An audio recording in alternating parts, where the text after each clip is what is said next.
గత కొంతకాలంగా నెల్లూరు సెంట్రల్ జైల్లో రిమాండ్ ఖైదు అనుభవిస్తున్న మాజీ ఎమ్మెల్యే పిన్నెల్లి రామకృష్ణారెడ్డికి బెయిల్ మంజూరైంది. ఉగాది రోజు పిన్నెల్లి జైలు నుంచి విడుదలవుతున్న సందర్భంగా ఆయనకు స్వాగతం పలికేందుకు మాజీ మంత్రి కాకాని గోవర్ధన్ రెడ్డి నెల్లూరు సెంట్రల్ జైలు వద్దకు వెళ్లారు. పిన్నెల్లికి సాదరంగా స్వాగతం పలికారు. ఈ సందర్భంగా ఆయన మాట్లాడుతూ కూటమి ప్రభుత్వంలో వైసీపీ నేతలపై అక్రమ కేసులు సర్వసాధారణంగా మారిపోయాయని ఆయన పేర్కొన్నారు. ఈ సందర్భంగా పిన్నెల్లి రామకృష్ణారెడ్డి అభిమానులు, జిల్లా వైఎస్ఆర్ కాంగ్రెస్ పార్టీ నేతలు ఇక్కడకు హాజరయ్యారు.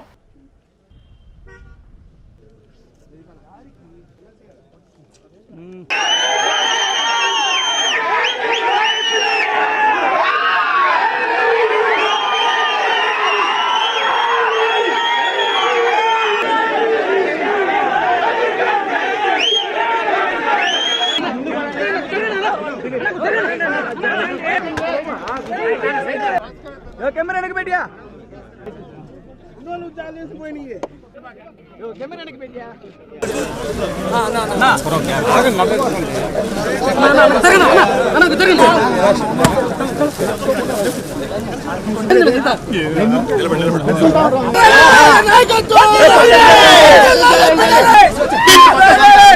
వెల్దుర్తి మండలం గుళ్ళపాడు గ్రామంలో తెలుగుదేశం రెండు వర్గాలకు సంబంధించి జరిగిన గొడవలో అక్రమంగా అన్యాయంగా మా మీద కేసు బరాయించి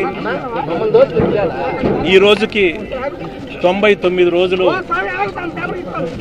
అక్రమంగా కూడా నిర్బంధించడం జరిగింది.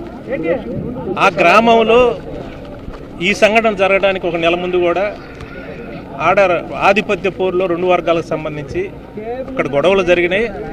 కన్సల్ట్ ఎస్పీ గారు కూడా ఆ గ్రామాన్ని సందర్శించడం జరిగింది. టోటల్గా కూడా ఆ గ్రామానికి సంబంధించి ఏం జరుగుతున్నది కూడా తెలుసు. స్పాట్ జరిగిన తర్వాత కూడా ఎస్పీ గారు కూడా మీడియా ముందుకు వచ్చేసి వాళ్ళ రెండు ఆధిపత్య పోరు రెండు వర్గాలకు సంబంధించి వాళ్ళు ఇద్దరు తెలుగుదేశం వాళ్ళు చంపుకున్నారని చెప్పడం కూడా జరిగింది. కానీ ఉద్దేశపూర్వకంగా మమ్మల్ని టార్గెట్ చేసి అన్యాయంగా ఈ కేసులో మమ్మల్ని ఇరికించడం జరిగింది. నేను చెప్తా ఉన్నాను, ఖచ్చితంగా మాకంటూ ఒక రోజు వస్తుంది. వచ్చిన రోజు దీని వెనకాల ఎవరున్నారో ఎవరిని కూడా వదిలిపెట్టే ప్రశ్న లేదు. రాజకీయ నాయకులు కాదు, అధికారులు కాదు, ఎవరున్నా కూడా ఖచ్చితంగా వాళ్ళందరినీ కూడా చట్టం ముందు నిలబెడతాం. ఎవరైతే మమ్మల్ని మానసిక క్షోభ గురి చేసి ఈ రకంగా అన్యాయంగా కూడా మా పార్టీ పెట్టిన 15 సంవత్సరాల నుంచి కనీసం వాళ్ళ మొహాలు కూడా తెలియదు. మా ఆఫీసుకు కానీ మా దగ్గరకు కానీ వాళ్ళు వచ్చిన పరిస్థితి లేదు. కానీ వీళ్ళందరూ గూడు పుటానా చేసి ఏదైతే మమ్మల్ని అక్రమంగా కేసు పెట్టి ఈరోజు 99 రోజులు ఈరోజు మమ్మల్ని పెట్టారో అంతకంతకు అనుభవిస్తారు. మా టైం కూడా వస్తుంది. మా టైం అయినప్పుడు మేమేదో చూపిస్తాం.